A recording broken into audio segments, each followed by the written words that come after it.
Have you ever asked yourself what could be the biggest problem in any of your relationships, whether at home, work, or with your closest friends? It could be that your communication is unhealthy. What does that even mean, though? Author Thich Nhat Hanh explains what kind of communication is good for you and which kind should be avoided. He shows that in order to communicate well with another person, you first need to understand yourself. However, most of us rarely communicate with ourselves, which is why we have so much trouble communicating with others. From personal relationships to multi-billion-dollar business deals, healthy communication is vital. But what exactly is healthy communication? It's best to think of communication like food.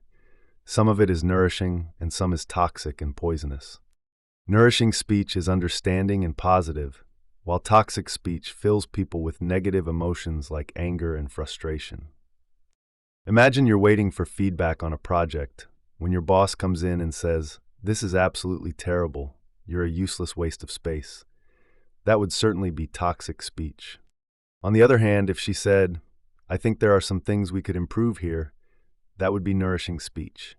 You could use it constructively. So, how can you work more on your nourishing speech and develop a healthier communication style? The first step is to understand your own way of communication. You have to practice mindfulness. Mindfulness means fully concentrating on yourself, your body, and your breathing. It allows you to communicate clearly without judgment. When you're in a mindful state, you'll feel detached, which allows you to examine your communication objectively. You'll realize some things you might want to say are toxic, so you'll be able to stop yourself before you say them. Mindfulness also helps you become immune to the toxic speech of others. When you're being mindful, you can judge people less. You will understand them and see that their toxic speech really is a result of their suffering. You'll feel more compassionate, so you'll know not to take their hurtful words personally. So to make sure your conversations are healthy and nourishing, practice being mindful. You probably spend a good portion of your day communicating with others, whether it's in person or online. But how much time do you spend communicating with yourself? Probably very little.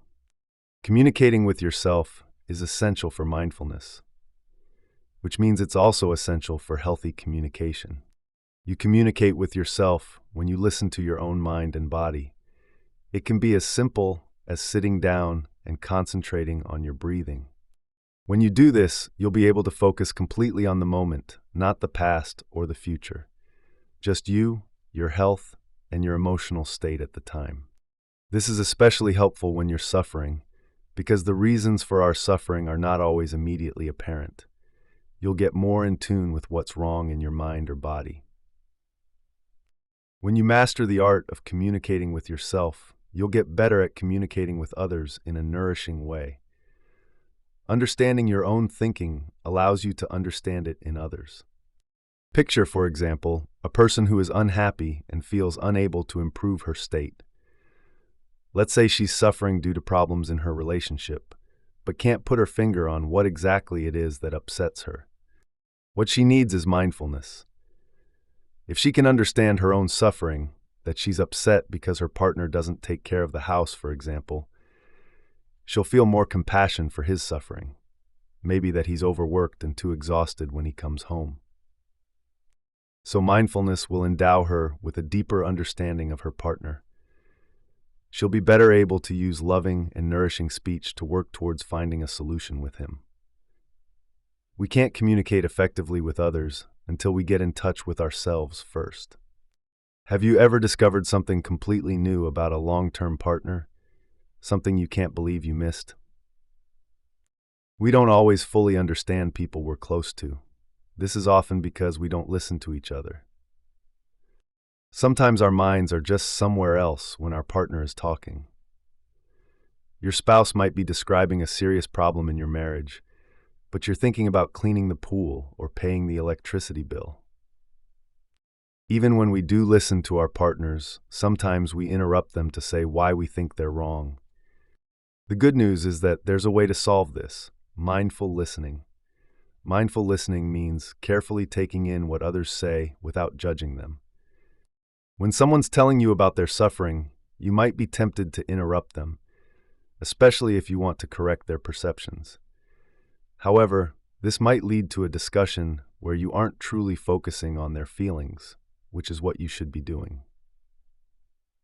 Mindful listening also means not blaming the person for anything. For example, imagine you're listening to a friend whose girlfriend has just left him. Even if you think it was partly his fault, you have to recognize that this isn't the time to say that, because it'll make him suffer more. The purpose of mindful listening is to help the other person, so let them say what they need to. You can correct any misunderstandings they have later. When the person you're communicating with sees how much you care about understanding them, that alone will lessen their pain. Avoiding toxic speech is essential, but what about nourishing speech? How can we evoke it? A good strategy for keeping your speech nourishing is to use mantras. Mantras are set phrases that help you express certain emotions.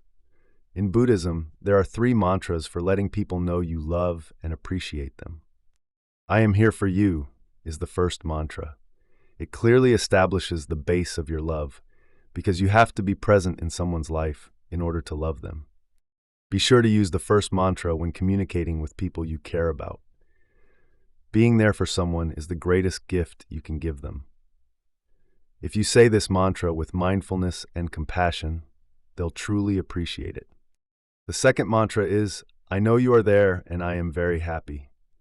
It's vital to let your loved ones know their presence is important to you. Imagine you're sitting next to your partner in a car, for instance.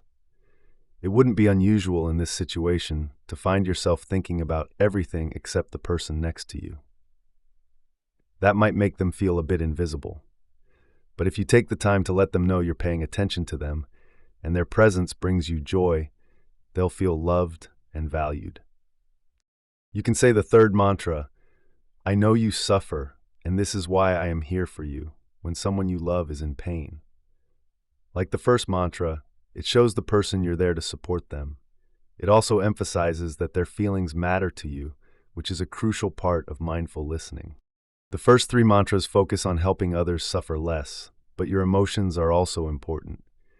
The next 3 mantras, discussed here, help bring happiness to you. The fourth mantra is I suffer, please help. Use it to let others know when you need support.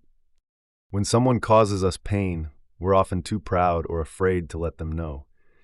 If someone insults you without realizing it, you might turn away or act like you don't need them anymore. You might even try to punish the person, consciously or unconsciously. When you practice mindfulness, however, you'll be more compassionate. If someone hurts you, you'll seek to understand why, instead of just shutting them out. This is a happy moment, is the 5th mantra. Sometimes we forget to acknowledge happiness, and this can be a powerful reminder. When you say this mantra to someone you love, it'll remind both of you how lucky you are to be together. It's important to remember that you don't need to wait for an unusually special moment to say this. Take time to appreciate smaller things, like the beautiful sunset or the simple fact that you're both alive. The 6th mantra, you are partly right, is helpful when someone's criticizing or praising you. The 6th mantra emphasizes that there are many aspects to a person, some positive and some negative. This mantra allows you to express that you appreciate the other person's compliments or criticisms, but it also reminds them you have other qualities as well. Using the 6th mantra will help you keep a good perspective on situations. You'll be more objective and less judgmental, which is crucial for mindful awareness. You can also say it to yourself. When someone criticizes something about you, remember it's just one part of you. Maybe their criticism is partially true, but you can objectively see that it's not a cause to feel insecure or overly upset, and maybe it's helpful information. In addition to the 6 mantras, there's another important tool for keeping your communication nourishing. It's called loving speech. Follow these few rules to make sure you use it effectively. The first rule of loving speech: you must always tell the truth. Following this rule can be tough, especially when the truth is painful. If you speak in a warm-hearted way, though, then telling the truth is healthier and will feel better than lying. Telling the truth might be painful at first, but it builds trust in the long run. Ultimately, it makes the other person feel safe. If you lie to someone and they uncover the truth later, they'll be hurt to learn you were dishonest, and they won't feel secure with you in the future. Imagine you discover that your best friend's boyfriend is cheating on her. This news will certainly be painful for your friend, but if you speak to her honestly and compassionately, she'll suffer less in the end.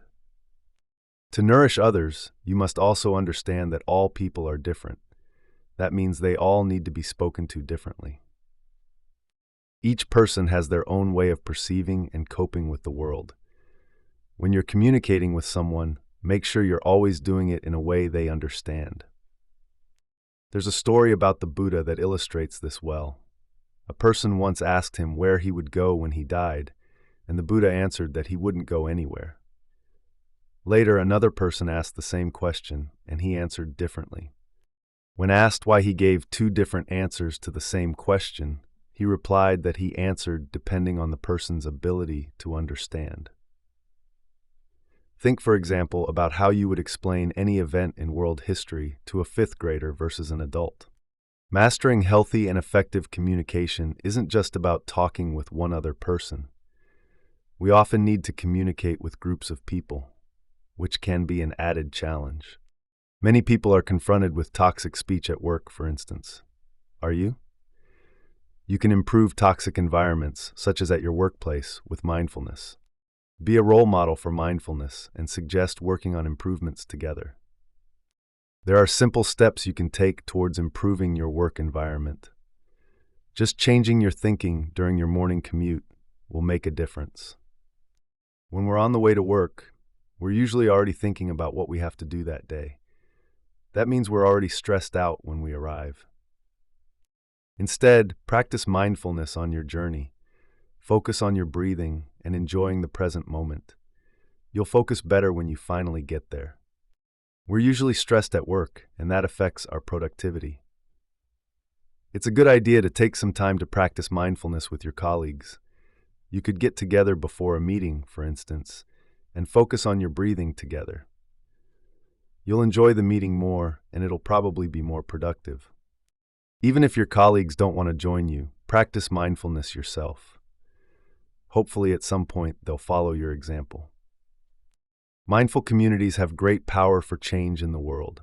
Even if a group of people is united by a strong cause, like environmentalism, they'll only achieve their goals if their community is strongly connected and has the right energy. So take the time to practice mindfulness together. Your community will learn to listen to itself and also the world at large.